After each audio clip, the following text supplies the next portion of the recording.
নমস্কাৰ বন্ধুসকল, সলিউশন এছামলৈ আপোনালোকক স্বাগতম জনাইছো।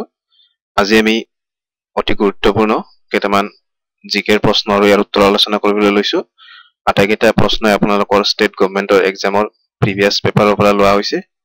যিসকলে আমাৰ চেনেলটো প্ৰথমবাৰৰ কাৰণে চাইছে, চেনেলটো ছাবস্ক্ৰাইব কৰা নাই ছাবস্ক্ৰাইব কৰি ল'ব। লগতে বেল আইকনটো প্ৰেছ কৰিবলৈ নাপাহৰিব, যাতে ভিডিঅ'বিলাক দিয়াৰ লগে লগে নটিফিকেশ্যন আপোনালোকৰ তাত গুচি যায়।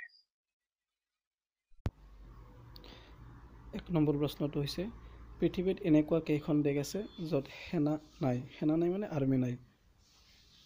উত্তৰ হৈছে 22খন। আইচলেণ্ড, ভেটিকান চিটি, ক্ৰ'ৱেছিয়া আদি দেশত সেনা নাই, মনত ৰাখিব। 2 নম্বৰ প্ৰশ্নটো হৈছে পৃথিৱীৰ সৰ্ববৃহৎ বদ্বীপটোৰ নাম কি? বদ্বীপ মানে হৈছে ডেল্টা, মনত ৰাখিব। উত্তৰ হৈছে সুন্দৰবন।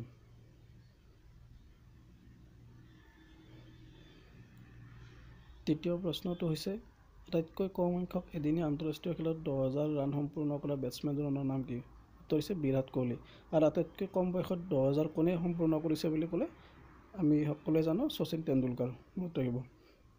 4 নম্বৰটো হৈছে কি প্ৰাণীৰ তেজৰ ৰং নীলা? শুদ্ধ উত্তৰটো হৈছে অক্টোপাছ।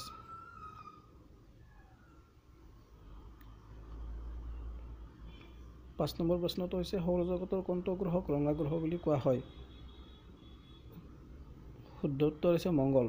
মংগল গ্ৰহৰ উপগ্ৰহ হৈছে 2টা, ফবছ আৰু ডিমছ, লগতে মনত ৰাখিলে হ'ল।